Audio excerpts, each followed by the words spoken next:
Halo semuanya, kali ini kita akan membahas materi tentang arti dan fungsi Pancasila. Kita lihat arti Pancasila. Para pendiri negara Republik Indonesia pada tanggal 18 Agustus 1945 menyepakati dasar negara, yakni Pancasila. Istilah Pancasila sendiri menurut Darji Darmodihardjo sudah dikenal sejak zaman Majapahit, yakni pada abad ke-14. Terdapat dalam buku Nagara Kertagama karangan Prapanca dan buku Sutasoma karangan Empu Tantular. Nah, istilah Pancasila dalam bahasa Sanskerta asal kata panca, artinya 5, dan sila, sendi atau asas, berarti batu sendi yang 5, juga berarti pelaksanaan kesusilaan yang 5. Lebih lanjut dalam buku tersebut, Pancasila memiliki 2 pengertian, yang berbatu sendi yang 5 dan pelaksanaan kesusilaan yang 5 juga, seperti dilarang melakukan kekerasan, dilarang mencuri, dilarang berjiwa dengki, dilarang berbohong, dan yang terakhir dilarang mabuk atau minuman keras. Istilah Pancasila dalam kehidupan kenegaraan dikenalkan pertama kali oleh Insinyur Soekarno dalam sidang Badan Penyelidik Usaha-usaha Persiapan Kemerdekaan Indonesia atau disingkat dengan BPUPKI pada tanggal 1 Juni 1945. Nah, menurut Muhammad Yamin menjelaskan bahwa Pancasila berdasar dari kata panca yang berarti 5 dan sila berarti sendi, asas atau dasar peraturan tingkah laku yang penting dan tingkah laku yang baik. Dengan demikian, Pancasila merupakan 5 dasar yang berisi pedoman atau aturan tentang tingkah laku yang penting dan tingkah laku yang baik.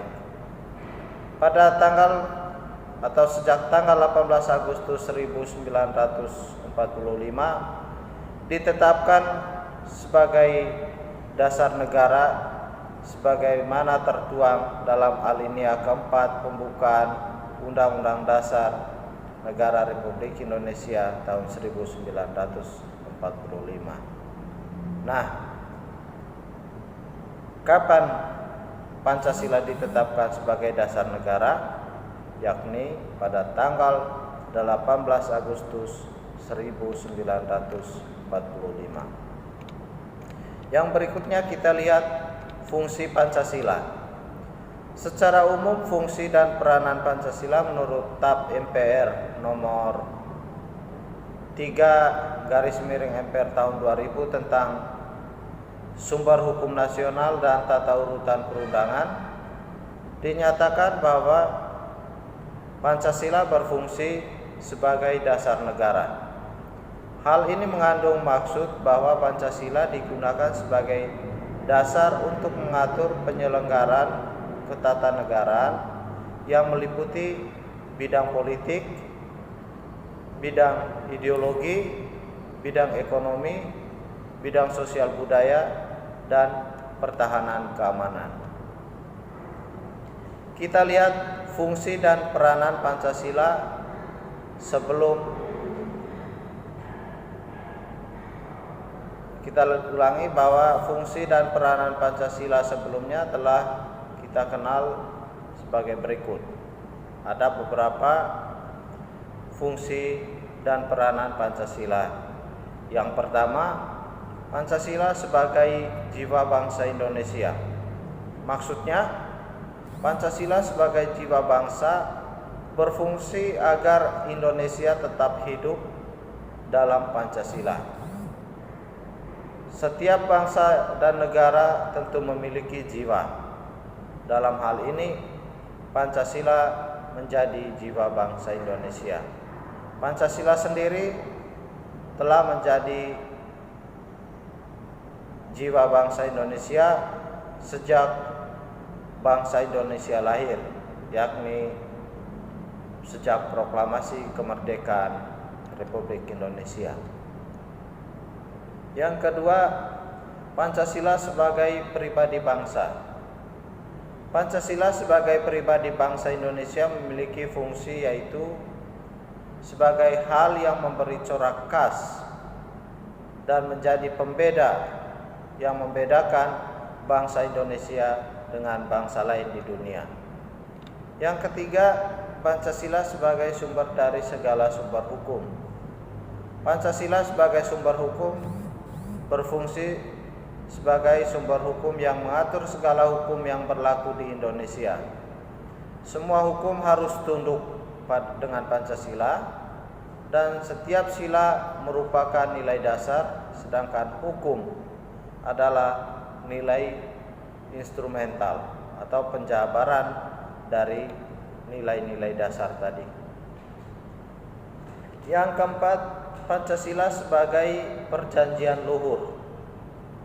Pancasila sebagai perjanjian luhur telah berfungsi dan disepakati melalui Sidang Panitia Persiapan Kemerdekaan Indonesia pada tanggal 18 Agustus 1945. Walaupun disahkannya Pancasila hanya oleh sebuah Panitia Persiapan Kemerdekaan Indonesia atau PPKI, sebenarnya adalah suatu badan yang mewakili suara rakyat.